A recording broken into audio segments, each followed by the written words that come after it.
فرزند زہرا یہ حالات برے ہیں۔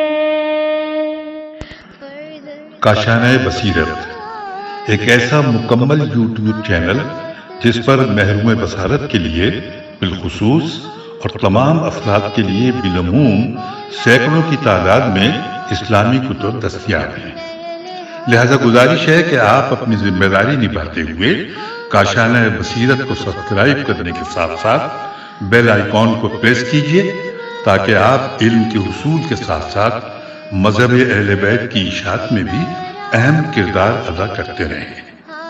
کاشانۂ بصیرت، کاشانۂ بصیرت، کاشانۂ بصیرت۔ فرزند زہرا یہ حالات برے ہیں۔ السلام علیکم ورحمۃ اللہ وبرکاتہ۔ سامعین، آپ سماعت فرما رہے ہیں تاریخ اسلام میں بی بی عائشہ کا کردار، جلد دوم۔ مؤلف ہیں علامہ سید مرتضیٰ عسکری صاحب، مترجم ہیں عطا محمد سردار نیا صاحب۔ آج ہم آپ کے سامنے اس کی 12ویں ریکارڈنگ پیش کر رہے ہیں اور عنوان ہے عائشہ دنیا کی عظیم ترین سیاستدان۔ عائشہ صرف فصیح و بلیغ خطابت ہی کے اعتبار سے سب سے بڑی اور مشہور ترین عالمی خاتون قرار نہیں پاتی ہیں، بلکہ اقتدار اور سیاسی و فکری اعتبار سے بھی تحیر خیز صلاحیتوں کی مالک بھی تھیں۔ اپنی اسی سیاسی و فکری توانائی کی وجہ سے انہوں نے اپنے لشکر میں پیدا اختلاف اور تضاد کو برطرف کیا، اور اسی صلاحیت کے بلبوتے پر آپ کا اختلاف اور عناد، جو قتل و غارت گری پر ختم ہونے والا تھا، سے دوستی و باہمی تعاون میں بدل دیا۔ جی ہاں، جس دن لشکر عائشہ نے مکہ سے کوچ کیا، اسی دن سے لشکر کے درمیان اختلاف نمایاں ہو گیا۔ مروان کی حیثیت لشکر میں اہم تھی، اور وہ لشکر عائشہ کی مشہور شخصیت تھا۔ اس نے پھوٹ ڈالنے کی ہر ممکن کوشش کی، کیونکہ جس طرح وہ حضرت علی علیہ السلام سے دشمنی رکھتا تھا، اسی طرح قتل عثمان میں شریک ہونے کی وجہ سے طلحہ و زبیر سے شدید عداوت رکھتا تھا۔ لشکر عائشہ مکہ سے عراق کی طرف جا رہا تھا کہ نماز کا وقت آ گیا۔ مروان نے موقع غنیمت دیکھ کر ایسی حرکتیں شروع کر دیں کہ لشکر والوں کے درمیان پھوٹ پڑ جائے۔ اسی مقصد سے اس نے طلحہ و زبیر سے کہا، یہ دیکھو نماز کا وقت آ گیا، صف قائم ہو گئی، لوگ اقامت کا انتظار کر رہے ہیں، تم دونوں میں کون امامت کرے گا؟ تم دونوں میں اس کی صلاحیت ہے، میں کس کی امامت کا اعلان کروں؟ خود طلحہ و زبیر اس اچانک سوال کا جواب نہیں دے پا رہے تھے، نہ وہ اپنے دل کا راز ظاہر کرنا چاہ رہے تھے کہ اعلانیہ اپنے آپ کو اس عہدے کے لیے پیش کریں۔ دونوں نے سکوت اختیار کیا اور مروان کو کوئی جواب نہیں دیا، لیکن عبداللہ بن زبیر نے کہا، میرے والد زبیر موجود ہیں، وہ اس عہدے کی صلاحیت رکھتے ہیں کیونکہ سپہ سالار لشکر ہیں۔ طلحہ کے فرزند محمد نے بھی یہی کہا کہ یہ عہدہ میرے والد سے مخصوص ہے، یہ ان سے زیادہ صلاحیت رکھتے ہیں۔ اس طرح مروان نے لشکر میں اختلاف کا بیج بو دیا۔ ان لوگوں میں آتش اختلاف اتنی بھڑکی کہ اس قدر پھیل گئی کہ قریب تھا کہ اس کے اثرات سارے لشکر میں پھیل جائیں اور سارا نقشہ درہم برہم ہو جائے۔ واقعے کی خبر عائشہ کو ہوئی تو انہوں نے مضبوط ارادے کے ساتھ اپنی مخصوص زی رکھی اور مہار کو بروئے کار لاتے ہوئے اس ہنگامے کو یکسر ختم کرنے کا ارادہ کر لیا۔ انہوں نے اس مضمون کا پیغام مروان کو بھیجا، اے مروان، یہ کیا کہہ رہے ہو؟ کیا ہمارے ہدف سے روکنا چاہتے ہو؟ ہمارے لشکر میں اختلاف کیوں پیدا کر رہے ہو؟ اگر واقعی تمہارا مقصد نماز پڑھنا ہے تو لو، یہ میرا بھانجا عبداللہ موجود ہے، اس کی اقتداء کر کے نماز پڑھو اور نفاق سے ڈرو۔ عائشہ نے اس فقرے سے ایک طرف تو اختلاف ختم کر کے سارے لشکر کو اپنے بھانجے کی اقتداء میں نماز پڑھوا دی، خود طلحہ و زبیر کو صف اول میں رکھا، اور دوسری طرف مروان کو انتباہ کر دیا کہ سرزنش کی کہ میں تمہاری سازشوں سے بے خبر نہیں ہوں، تمہاری ایک ایک حرکت پر نظر رکھی ہوئی ہے۔ مروان بھی ہر قسم کے اختلاف سے بچنے پر مجبور ہو گیا اور ایک فداکار سپاہی کی طرح سپہ سالار کے سامنے سر تسلیم جھکا دیا۔ عائشہ نے یہ طریقہ بصرہ میں اپنایا جس وقت طلحہ و زبیر بصرہ پر کامیابی سے قابض ہو گئے تو کامیابی کے بعد کے جتن میں جٹ گئے۔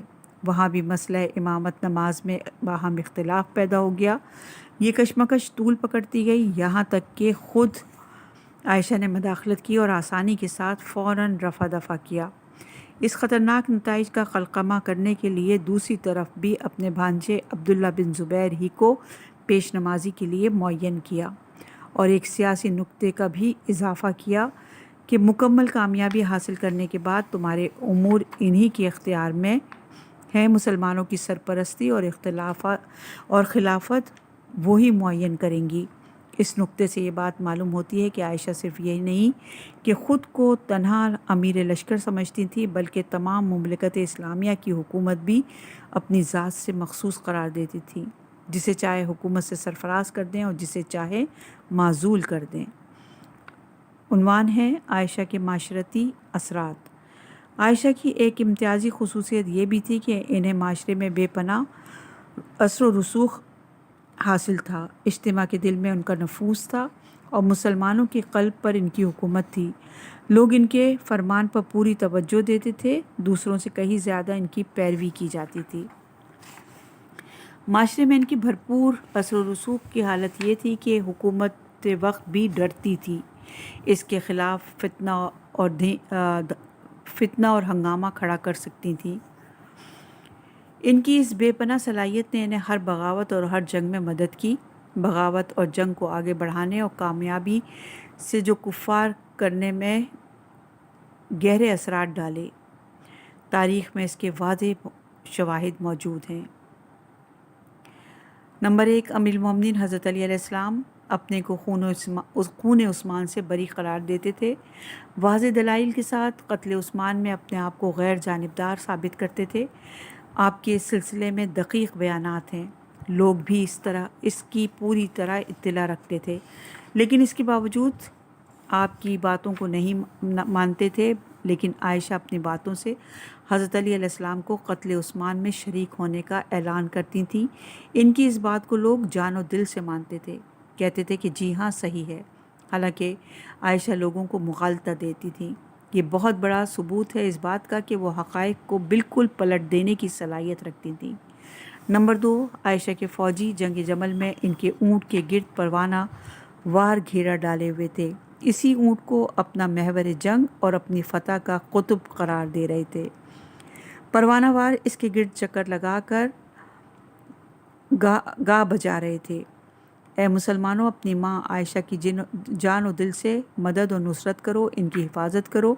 یہ اقدام روزہ اور نماز کی طرح تم پر فرض ہے، یہ تمہاری دینی اور جذباتی ذمہ داری ہے۔ اس معاملے میں سستی اور ٹال مٹول جرم اور گناہ ہے۔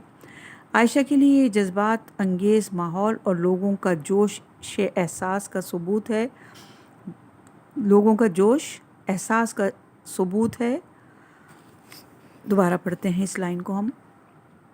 عائشہ کے لیے جذبات انگیز ماحول اور لوگوں کا جوش اس احساس کا ثبوت ہے کہ وہ اپنے بے پناہ معاشرتی اثرات کو کام میں لاتی تھیں، ورنہ ہر شخص کے لیے ایسی مقبولیت ممکن نہیں ہے۔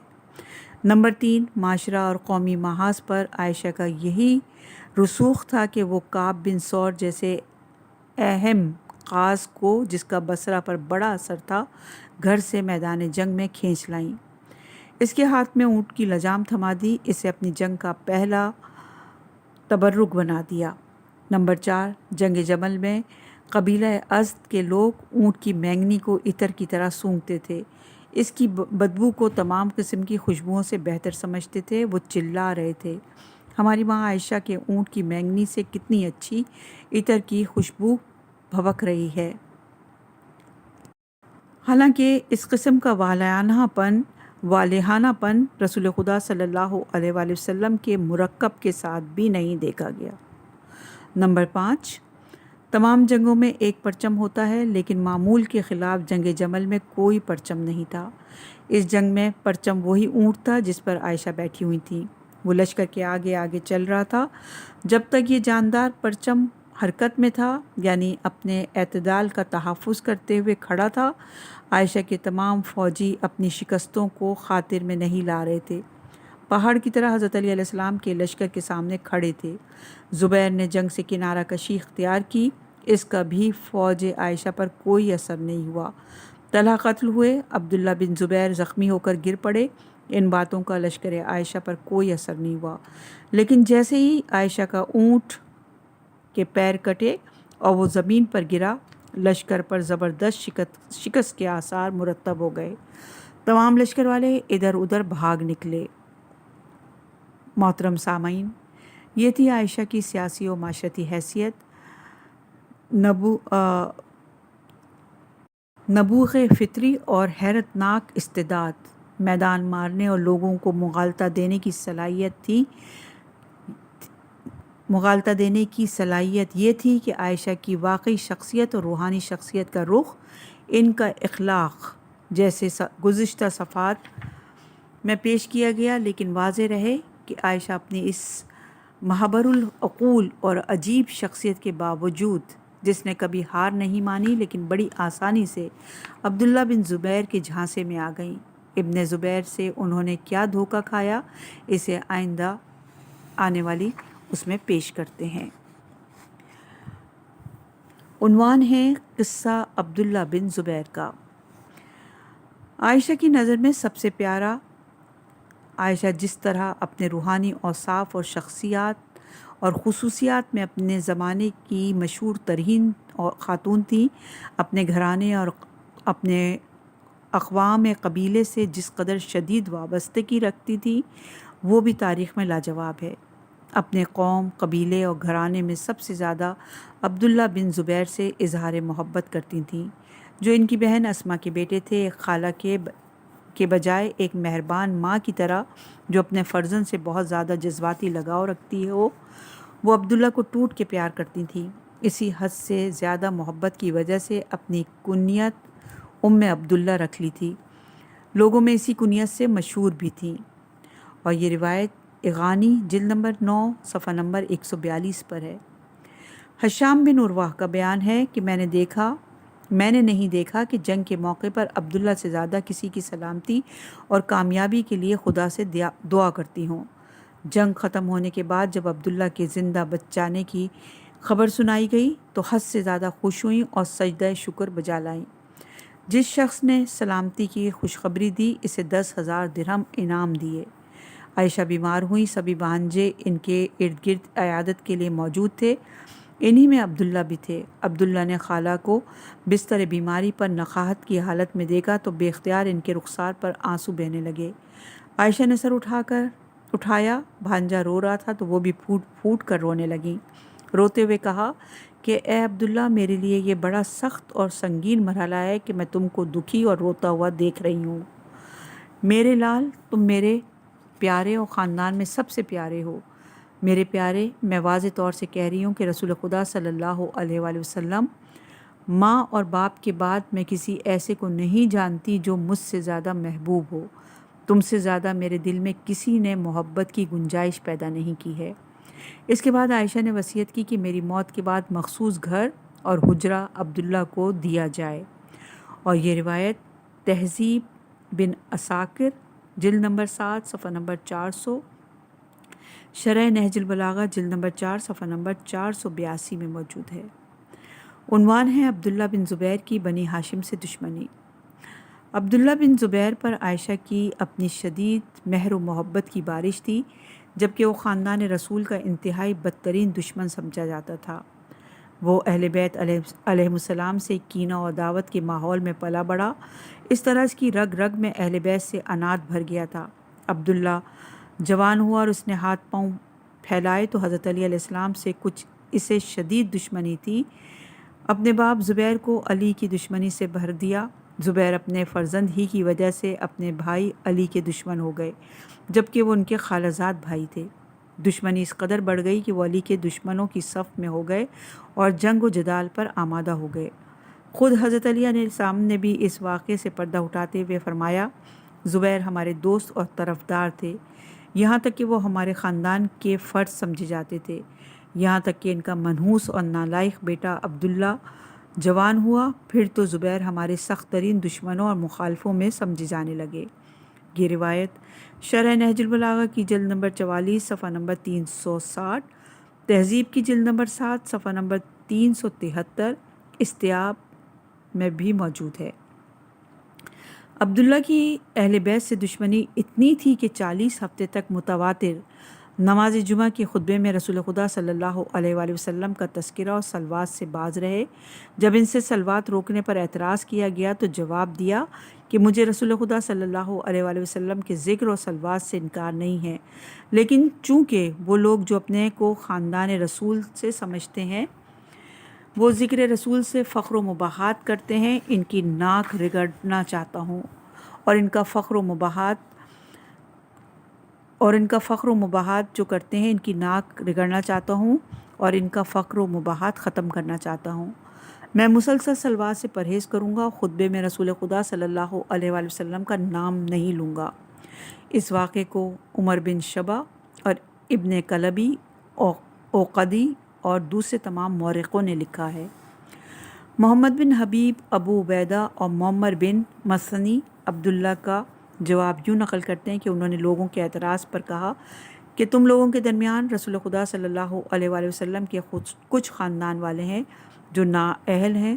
میں ذکر رسول سے اس لیے پرہیز کر رہا ہوں کہ وہ فخر و مباحات کرتے ہیں اور میں ان کی ناک رگڑنے کے لیے صلوات نہیں پڑھتا۔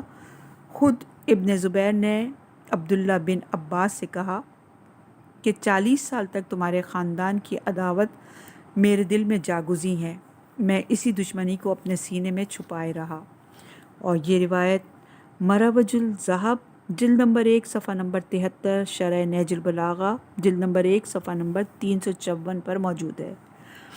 یوں تو ابن زبیر کے دل میں عام طور سے بنی ہاشم کی عداوت معجزن تھی، لیکن حضرت علی سے عداوت سب سے زیادہ تھی۔ کبھی کبھی اپنی عداوت کو شنام اور وحشی گوئی کے ذریعے ظاہر کرتے تھے، اور یہ روایت بھی مروج الذہب اور شرح نہج البلاغہ میں بھی موجود ہے۔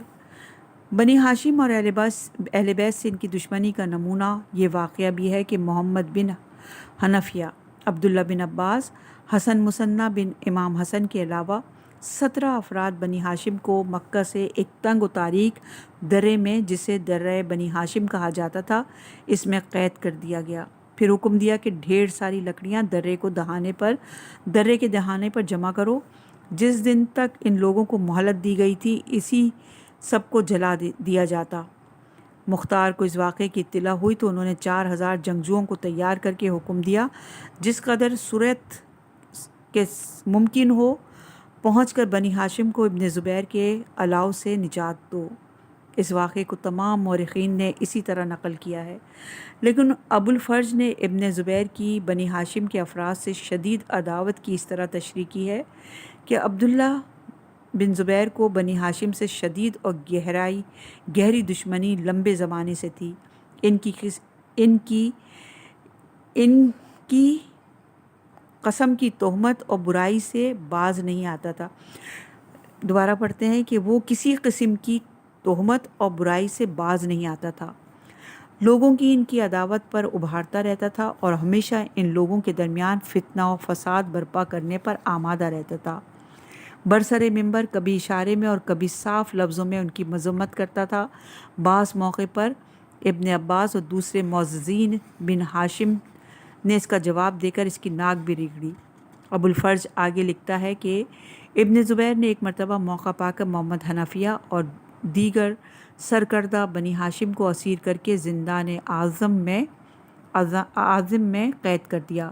اسی درمیان اسے بتایا گیا کہ ابو عبداللہ جدلی اور دوسرے عقیدت مندوں نے محمد حنفیہ کی گلو خلاصی اور مدد کے لیے مکہ کی طرف چل پڑے ہیں۔ ابن زبیر نے یہ خبر سنتے ہی حکم دیا کہ قید خانے کے پھاٹک پر لکڑیاں جمع کی جائیں اور آگ لگا دی جائے۔ اس کا ارادہ تھا کہ محمد حنفیہ کے ساتھ سب کو آگ سے جلا دیا جائے۔ ابو عبداللہ کو بھی اس واقعے کی خبر ہوئی۔ وہ بہت تیزی سے چلتے ہوئے ٹھیک اسی وقت پہنچے جب دروازے پر آگ کے شعلے بھڑک رہے تھے۔ انہوں نے اپنے ساتھیوں کی مدد سے آگ بجھائی اور محمد حنفیہ کو آزاد کرایا۔ یہ روایت اغانی کی جلد نمبر 9 صفحہ نمبر 6 پر موجود ہے۔ عنوان ہے جنگ جمل میں ابن زبیر کی شعلہ افروزی۔ یہ ابن زبیر جو دشمنی میں بنی ہاشم کو آگ سے جلا کر مارنا چاہتا تھا، یہی عبداللہ جس نے اپنے باپ کو ان کے ماموزاد بھائی علی سے بدظن کر کے ان کا نظریہ بدلوایا، خلوص و محبت کو عداوت و دشمنی میں بدل دیا، اسی ابن زبیر نے عائشہ کو اپنے قبضے میں کر لیا تھا۔ انہیں پہلے ہی سے حضرت علی سے کینہ و عناد تھا، بھڑکا کر جنگ و خوریزی پر آمادہ کر دیا۔ اس طرح مسلمانوں میں جنگ جمل ہو گئی، اور یہ دعویٰ بلا دلیل نہیں بلکہ بے شمار تاریخی شواہد موجود ہیں۔ ابن عبدالبر نقل کرتا ہے کہ ایک دن عائشہ نے کہا، جب بھی عبداللہ بن عمر کو دیکھنا مجھے خبر کرنا اور اسے میرے پاس بلانا، میں اس سے ایک بات کہنا چاہتی ہوں۔ ایک دن انہیں عائشہ کے پاس لایا گیا۔ عائشہ نے کہا، اے ابو عبد الرحمن، جس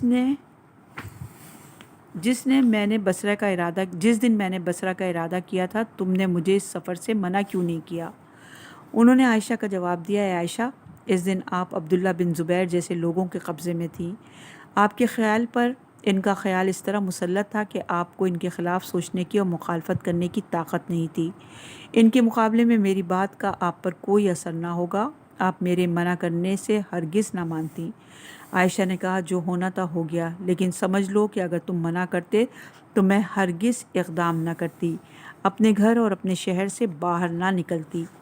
یہ روایت استیاب شرح حال ابن زبیر، شرح نہج البلاغہ کی جلد نمبر 4 صفحہ نمبر 281 پر موجود ہے۔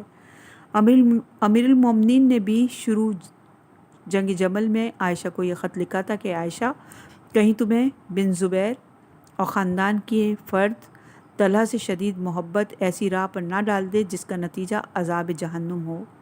مورخین کا بیان ہے کہ عائشہ جب مقام حواب پر پہنچی اور کتوں کے بھونکنے کی آواز آنے لگی تو انہیں رسول خدا صلی اللہ علیہ وآلہ وسلم کی بات یاد آئی کہ ایک دن آپ نے اس واقعے کو بیان کیا تھا، اور اس بیان میں تعرض عائشہ کی طرف تھی، جس پر انہوں نے پکا ارادہ کر لیا کہ لشکر کو یہیں چھوڑ کر اپنے گھر واپس چلی جائیں۔ لیکن جب ابن زبیر کو اس کی اطلاع ہوئی تو فوراً خود کو عائشہ کے پاس پہنچا کر ان سے کہا، اے عائشہ، جن لوگوں نے اس کو حواب کا مقام بتایا ہے انہوں نے غلطی کی ہے، کیونکہ ہم حواب کو پیچھے چھوڑ آئے ہیں۔ عائشہ کو چونکہ ان سے والہانہ لگاؤ تھا، اس لیے اس سے متاثر ہو کے ابن زبیر کی بات مان لی۔ جی ہاں، عائشہ اپنی تمام سیاست، فکری قدرت اور معاملہ فہمی کی اس جگہ کمزوری دکھائی دی، عبداللہ کے سامنے بالکل بے بس ہو گئیں۔ لیکن عبداللہ ابن زبیر نے اسی پر قناعت نہیں کی، بلکہ اس ڈر سے کہ کہیں عائشہ پر حقیقت حال منکشف کر کے واپس نہ ہو جائیں، ان سے علیحدہ نہیں ہوئے، سائے کی طرح ساتھ چلتے رہے، یہاں تک کہ بصرہ پہنچ کر جنگ برپا کرا دی۔ لیکن اگر عبداللہ ابن زبیر نے عائشہ کو دھوکہ نہ دیا ہوتا اور اپنی دیرینہ عداوت ظاہر نہ کی ہوتی تو ہرگز جنگ جمل نہ ہوتی اور نہ مسلمانوں کا اس طرح خون بہتا۔ اسی لیے کہا گیا کہ جنگ جمل کے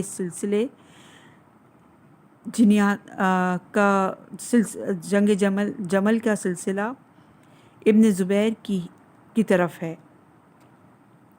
جی ہاں سامعین کرام، پر واضح ہو گیا کہ تاریخی واقعات سے معلوم ہوتا ہے کہ جنگ جمل کے اصلی محرک عبداللہ بن زبیر ہی تھے، نہ کہ عبداللہ بن سبا، جس کا 1000 سال سے مورخین نام لے رہے ہیں اور اس فسانہ ابن سبا کو واقعی تاریخی شخصیت سمجھ بیٹھے ہیں۔ ہم ابن سبا کا افسانہ آگے بیان کرتے ہیں۔ عنوان ہے افسانہ عبداللہ بن سبا۔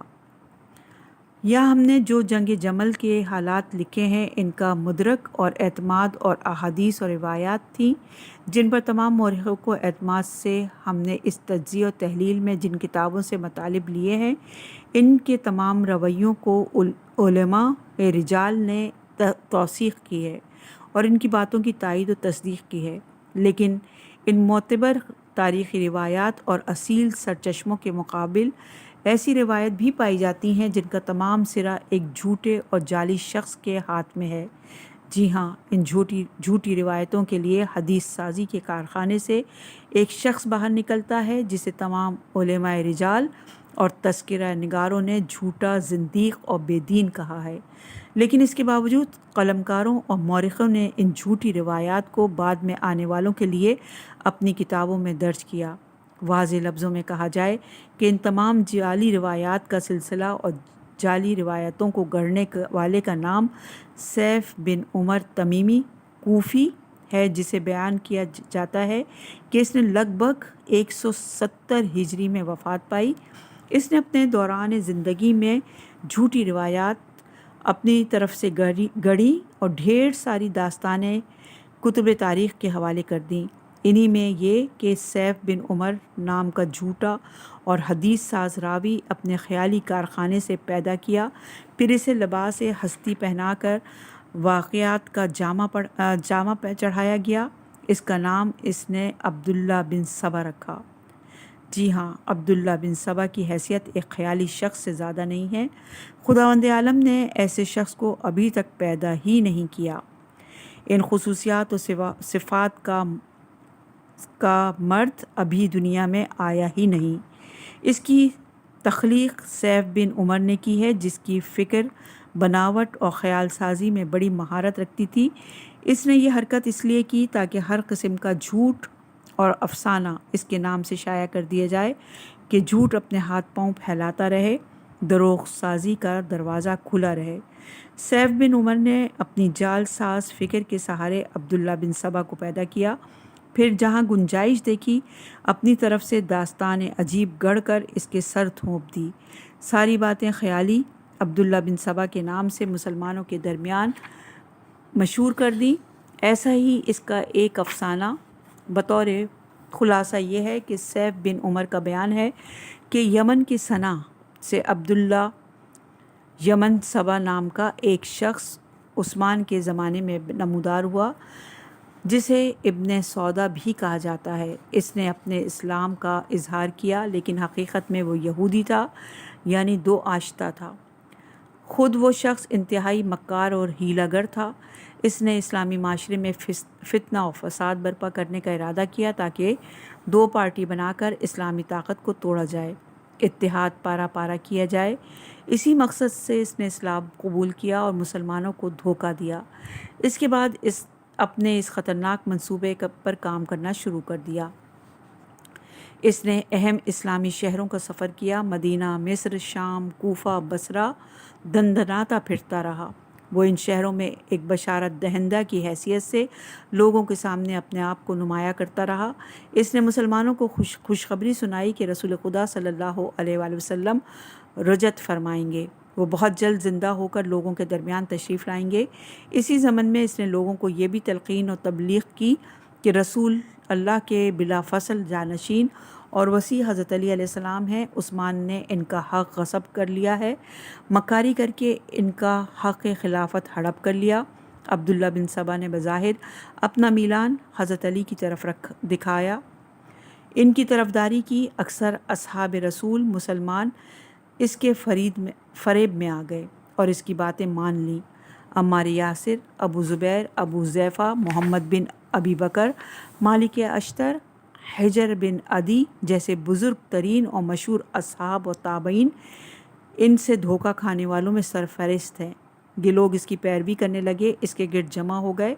وہ گمنام یہودی اپنی ان باتوں سے بہت سے اصحاب و مسلمانوں کو اپنی طرف متوجہ کرنے میں کامیاب ہو گیا اور اسلام میں ایک مضبوط پارٹی حزب سبائی کے نام سے قائم کر لی۔ اسی پارٹی کے لوگوں نے مسلمانوں کے خلیفہ عثمان کے گھر کا محاصرہ کر کے انہیں قتل کر دیا۔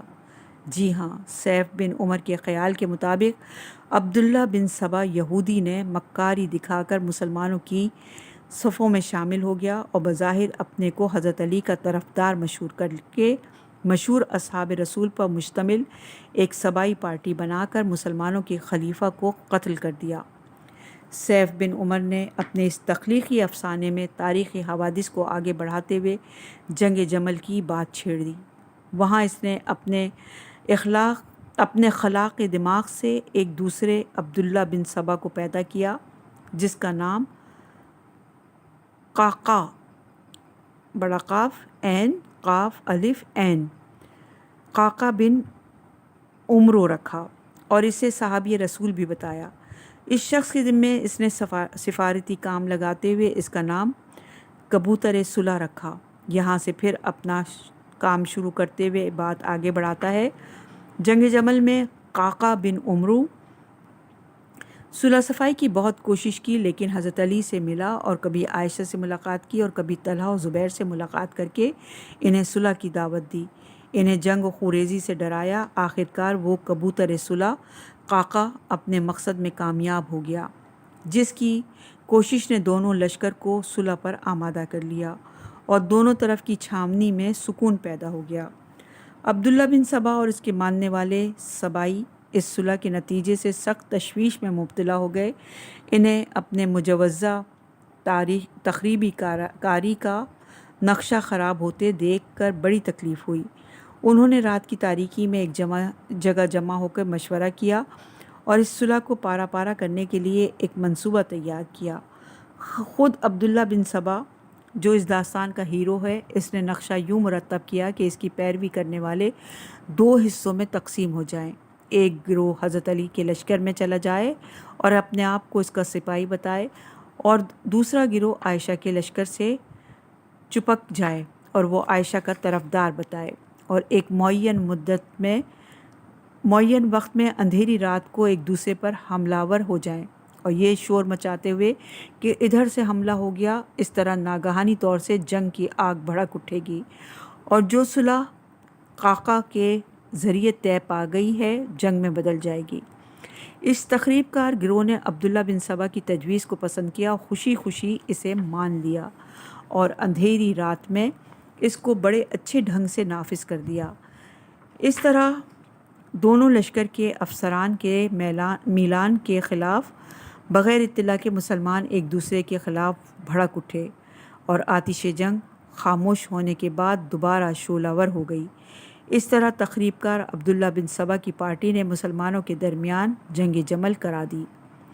یہ تھی جنگ جمل واقع ہونے کی داستان جسے سیف ابن عمر نے گڑھی ہے اور جس کی صحت اور واقعیت کی کوئی بنیاد نہیں ہے، کیونکہ اس داستان کے دونوں ہیرو یعنی عبداللہ بن سبا اور قعقاع بن عمرو کا اصلاً آج تک کوئی وجود ہی نہیں ہے۔ آج نہ کل یہ کبھی پیدا ہی نہیں ہوئے۔ اس صورتحال میں اس داستان کو افسانے سے زیادہ کچھ نہیں کہا جا سکتا۔ سن 170 ہجری سے پہلے سیف بن عمرو نے یہ افسانہ گڑھا اور تاریخ لکھنے والوں نے بھی اس افسانے کو اسی سے حاصل کر کے اپنی کتابوں میں لکھ مارا۔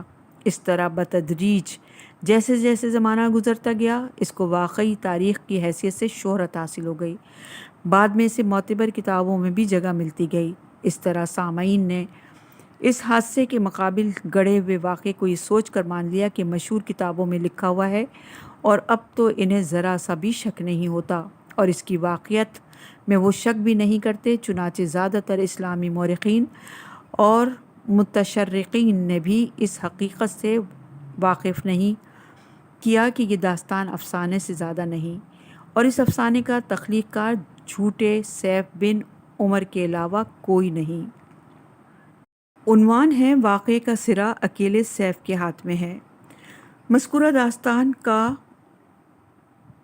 ناقل اور راوی سیف کے علاوہ کوئی نہیں ہے۔ جس شخص نے بھی اپنی کتاب میں یہ واقعہ لکھا ہے اسی سیف سے روایت کی ہے۔ آخری سرا سیف ہی تک پہنچتا ہے، اس کے علاوہ دوسرے کسی کا نام درمیان میں نہیں ہے، کیونکہ طبری 310 ہجری اس داستان کو اسی ایک راوی سے حاصل کر کے اپنی کتاب میں لکھا ہے، اور ابن عساکر نے 571 ہجری میں اپنی تاریخ مدینہ و دمشق، اور ابن ابی بکر 741 ہجری نے بھی اپنی کتاب التمہید البیان میں، اور ذہبی نے 747 ہجری اپنی تاریخ کی کتاب میں اس افسانے کو اسی سیف ابن عمر سے حاصل کر کے اپنی کتاب میں لکھا ہے۔ بعد کے تمام تاریخ نگاروں میں آج تک جس نے بھی یہ داستان لکھی ہے وہ طبری کے حوالے سے لکھی ہے، اور طبری نے بھی اسی ایک جھوٹے اور افسانہ ساز راوی سے نقل کیا ہے، اور ہم نے اپنی کتاب عبداللہ بن سبا میں اس حقیقت سے پردہ اٹھایا ہے اور ساری باتوں کو بیان کر کے یہ نشاندہی کی ہے کہ کس طرح بات کے تاریخ نویسوں نے یہ افسانہ نقل کرنے میں اکیلے طبری سے سند لی اور اپنی تحقیق میں صرف اسی پر بھروسہ کیا ہے۔ یہاں نمونے کے طور پر ماضی کے 2 مورخوں کی طرف اشارہ کیا جا رہا ہے۔ نمبر 1، گزشتہ تاریخ نگاروں میں ابن خلدون کا نام بہت بلند ہے۔ وہ اپنی تاریخ المبتدا والخبر میں قتل عثمان کے بعد جنگ جمل کا واقعہ لکھتے ہوئے اس کی چند باتوں کو نقل کرتے ہیں، اور دوسری جلد میں صفحہ نمبر 425 میں وہ کہتا ہے کہ یہ تھی جنگ جمل کی داستان جسے ہم نے تاریخ طبری سے نقل کیا ہے، اور چونکہ ہمیں اس کتاب پر وثوق اور اطمینان ہے اس لیے جنگ جمل کی تاریخ لکھنے میں ہم نے اسی ایک کتاب پر اکتفا کیا۔ وہ اسی کتاب کے صفحہ نمبر 247 پر لکھتا ہے کہ میں نے ان تمام تاریخی حوادث کو محمد بن جریر طبری کی تاریخ کبیر سے لکھا ہے، اور بطور خلاصہ اپنی کتاب میں صرف اسی سے نقل کیا ہے، کیونکہ کتب تاریخ کے درمیان ہم نے ایسی دوسری کتابوں کے مقابل محکم تر پایا ہے، اس لیے صرف اسی پر اعتماد اور اطمینان کیا ہے، کیونکہ اس کتاب میں بزرگ اصحاب رسول پر تنقید و طعن کم پایا جاتا ہے۔ نمبر 2، اور ان اہم مورخوں میں آج سعید افغانی کا نام لے رہے ہیں۔ انہوں نے اپنی کتاب عائشہ و سیاست کے مختلف مسئلوں میں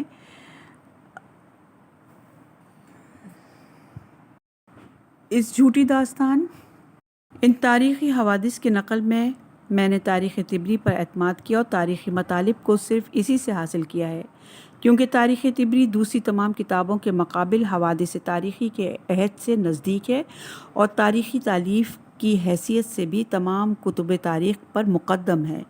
ان باتوں کے علاوہ اس کتاب کے مؤلف نے دوسرے مورخین سے زیادہ حفظ و امانت تاریخی میں عرق ریزی کی ہے۔ بعد کے مورخین نے بھی نقل تاریخ میں اسی پر زیادہ اعتماد کیا ہے۔ مجھے اس کتاب سے بہت عقیدت ہے، اسی لیے میں نے اس کی عبارتوں کے عین الفاظ بھی نقل کیے ہیں۔ پھر سعید افغانی اپنے صفحہ 47 پر لکھتے ہیں کہ ہم نے زیادہ تر واقعات تاریخ طبری پر اعتماد کرتے ہوئے نقل کیے ہیں۔ سامعین کرام، جیسا کہ آپ ملاحظہ کر رہے ہیں کہ طبری نے اس افسانے کو اکیلے سیف ابن عمر سے اپنی کتاب پر نقل کیا۔ بعد کے تمام مورخین نے طبری کی عظمت اور جلالت پر بھروسہ کرتے ہوئے اس افسانے کو بغیر غور و فکر کیے اس سے نقل کر ڈالا، اپنی کتابوں میں جگہ دے دی۔ اس طرح ایک جعلی اور جھوٹی داستان ایک واقعی تاریخی حیثیت سے لوگوں کے درمیان شائع ہو گئی، اور ایک جھوٹا افسانہ ایک ناقابل انکار حقیقت کا روپ لے کر ظاہر ہو گیا۔ اب سامعین کی توجہ اس جدول کی طرف موڑنا چاہتے ہیں کہ یہ جدول عبداللہ ابن سبا کے افسانے کو نقل کرنے کا سلسلہ اول سے آخر تک، کل سے آج تک پوری طرح سے واضح کر دیتا ہے۔ یہ جدول واضح کرتا ہے کہ اس افسانے کا ناقل صرف جھوٹے سیف ابن عمر کے علاوہ کوئی نہیں۔ آج اور کل کے تمام مورخین کی طعن صرف اسی پر ٹوٹتی ہے، اور سیف ابن عمر کی دروغ بیانی، حدیث سازی تمام علم رجال کے علماء کے درمیان روشن اور مسلم ہے۔ عنوان ہے پردہ ہٹتا ہے۔ جنگ جمل کے بعد جو حضرت علی علیہ السلام کی فتح کی صورت میں ختم ہوئی تھی، عائشہ شکستہ بال پر اور سخت غم و غصے کے ساتھ اپنے گھر واپس آ گئیں۔ وہ اس صورت میں گھر واپس آ رہی تھی کہ شکست بھی کھائی تھی اور اپنے چچیرے بھائی طلحہ سے بھی ہاتھ دھو بیٹھی تھی۔ یہ وہی طلحہ تھے جن کے لیے عائشہ نے بہت زیادہ امیدیں باندھ رکھی تھیں کہ انہیں کرسی خلافت پر بٹھا دیں اور مسلمانوں کی حکومت ان کے حوالے کر دیں۔ اسی جنگ میں نہ صرف یہ کہ ان کے چچیرے بھائی طلحہ قتل ہوئے، بلکہ ان کے بیٹے محمد ابن طلحہ بھی قتل کر دیے گئے، جو خاندان میں سب سے قریب تھے۔ اسی جنگ میں اپنی بہن اسما کے شوہر کو بھی ہاتھ سے دے دیا، جو جنگ کے سپہ سالار تھے۔ یہاں حاشیے میں لکھا ہے کہ اسما بنت ابی بکر عائشہ کی بڑی بہن تھی۔ ان کا ان کی ماں کا نام قیلہ یا قتیلہ تھا۔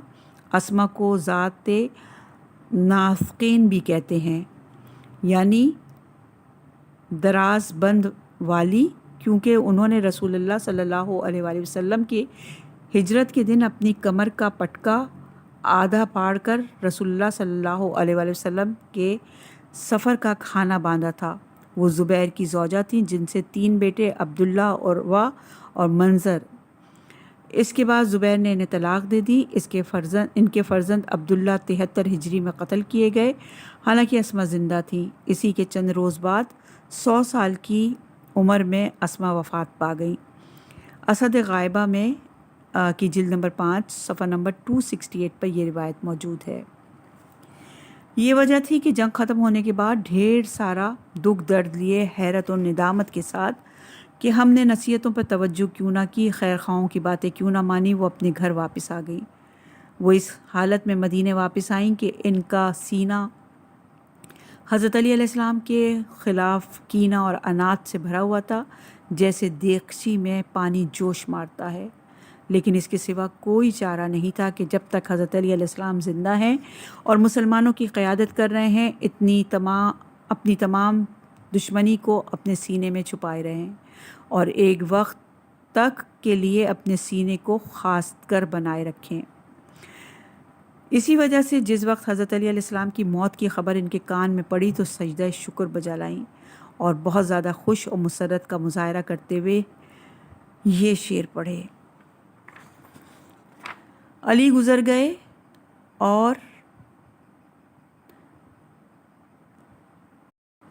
گزر گئے مجھے ان کی موت سے اپنے دل کو اتنی خوشی ہو رہی ہے جیسے خاندان کا کوئی مسافر اپنا عزیز تر رشتہ دار گھر واپس آنے سے خوشی ہوتی ہے۔ ہاں، علی کی موت سے میری آنکھیں ٹھنڈی ہو گئیں۔ عائشہ نے یہ اشعار پڑھے اور پوچھا کہ علی علیہ السلام کا قاتل کون ہے؟ ان سے کہا گیا کہ قبیلہ مراد کا ایک شخص۔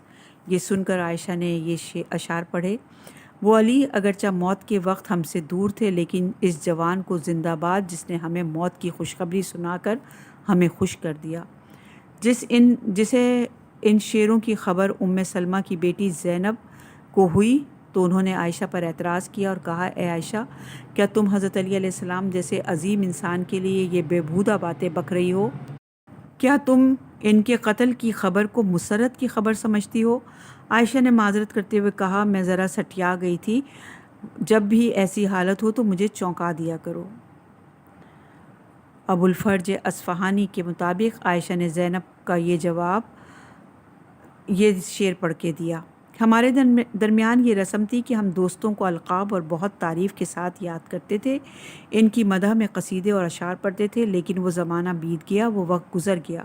اب تو تعریف اور توصیف ان لوگوں کی مغز کی آوازیں کر کے رہ گئی ہیں جن کا تھوڑا سا بھی اثر باقی نہیں ہے۔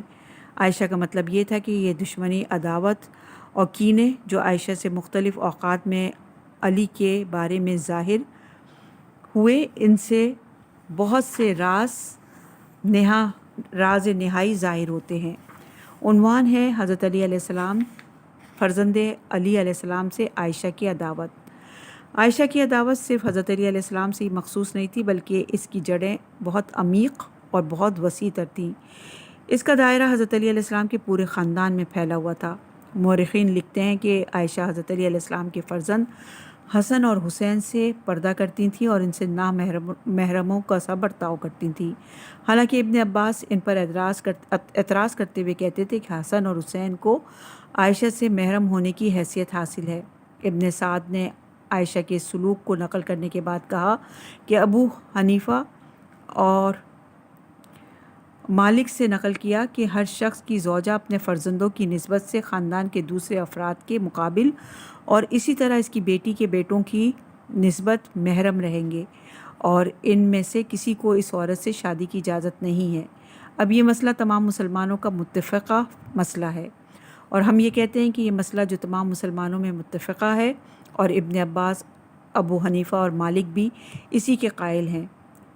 یہ ایسی بات نہیں تھی کہ عائشہ سے چھپی ہوئی ہو اور اس حکم کو نہ جانتی ہوں، عائشہ کا مقصد تو اس برتاؤ سے دوسرا ہی تھا۔ وہ چاہتی تھیں کہ اپنے سلوک سے حسنین کے فرزند رسول ہونے کا انکار کریں اور انہیں فرزند رسول صلی اللہ علیہ وآلہ وسلم نہ سمجھیں۔ عنوان ہے عائشہ دوسری جنگ کی تیاری کرتی ہیں۔ جس دن سے عائشہ نے لوگوں کو بھڑکا کر ایک عظیم انقلاب برپا کیا، اسی دن سے بنی امیہ میں ان میں سخت نفرت اختلاف تھا، کیونکہ بنی امیہ عثمان کا خاندان اور ان کا طرفدار تھا۔ لیکن جس دن سے یہ دونوں حضرت علی علیہ السلام کے خلیفہ ہوئے اور عائشہ نے ان کے خلاف قیام کیا، اسی دن سے یہ دونوں قطب مخالف یعنی عائشہ اور بنی امیہ باہم صلح اور صفائی ہو گئی اور دونوں ایک دوسرے کے قریب ہو گئے۔ حالانکہ عائشہ اور بنی امیہ ایک دوسرے کی ضد تھے اور دشمن بھی تھے، لیکن اس معاملے میں صرف اسی معاملے میں دونوں کا مقصد ایک تھا، کیونکہ دونوں حضرت علی علیہ السلام کے سخت مخالف تھے۔ یہ مشترکہ ہدف اس بات کا سبب بنا کہ یہ دونوں مخالف قطب ایک دوسرے کے ساتھ اتحاد کا ہاتھ بڑھا کر ایک ہو جائیں۔ بنی امیہ عائشہ کے پرچم کے نیچے آ گئے اور انہوں نے عداوت کو دوستی اور اتحاد میں بدل دیا، اپنی توانائیاں ایک جگہ مرکوز کر دیں تاکہ علی علیہ السلام کو خلافت سے معزول کیا جائے۔ اسی وجہ سے جنگ جمل واقع ہوئی، لیکن اس کے بعد اس امید کے برخلاف علی علیہ السلام نے اس جنگ میں فتح پائی اور عائشہ کو ان کے گھر واپس کر دیا۔ عائشہ نے اگرچہ جنگ میں اپنی طاقت و توانائی ختم کر دی تھی، لیکن وہ اپنی فعلیت کو ختم کر کے چین سے نہیں بیٹھ سکتی تھیں۔ وہ اپنی پوشیدہ دشمنی کو اور دکھ رنج کو برداشت کر کے آرام سے خاموش نہیں بیٹھ سکتی تھیں۔ یہی وجہ تھی کہ اس وقت کے سردار معاویہ سے اور اپنی تمام بنی امیہ سے اتحاد زیادہ سے زیادہ محکم تر کرنے لگیں اور ایک ہم آہنگی کا معاہدہ سا ہو گیا۔ دونوں ہی حضرت علی علیہ السلام کی مخالفت میں کمر بستہ تھے۔ وہ ایک دوسری جنگ کا ماحول تیار کرنے میں جٹ گئیں اور نتیجے میں حضرت علی علیہ السلام کے ایک دوسری جنگ واقع ہوئی جو جنگ جمل سے زیادہ سخت تر تھی اور اس کے نتائج اور آثار اس سے بھی زیادہ خطرناک اور نقصان دہ تھے۔ جی ہاں، عائشہ مخالفت علی علیہ السلام ختم کرنے پر آمادہ نہیں تھیں۔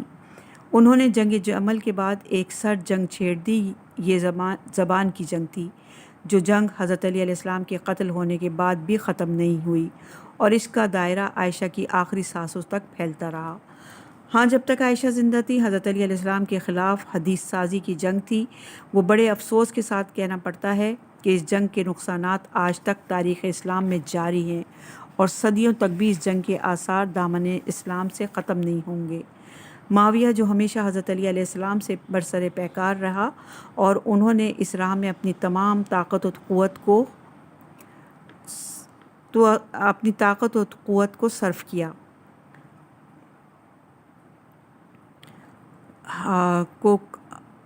طاقت اور قوت کو صرف کر ڈالا، ہیلا و فریب کے تمام راستے اختیار کیے۔ آخرکار جو کچھ ان کے اختیار میں دولت و توانائی تھی، مخالفت علی میں صرف کر ڈالی۔ عائشہ اس راہ میں آپ سے اور بلا وجہ معاویہ کی طاقتور معاون بن گئی، جسے آپ اسی کتاب کی 30 جلد میں ملاحظہ فرمائیں گے۔ یہاں مؤلف دعا کرتے ہیں کہ خدایا اس کتاب کو مسلمانوں کے لیے فائدہ بخش قرار دے اور ہمارے لیے ذخیرہ آخرت۔ والحمد للہ رب العالمین وصلی اللہ علیہ سیدنا محمد وآلہ الطیبین الطاہرین۔ انشاءاللہ کہ اگلی ریکارڈنگ میں جلد سوم کی طرف بڑھیں گے۔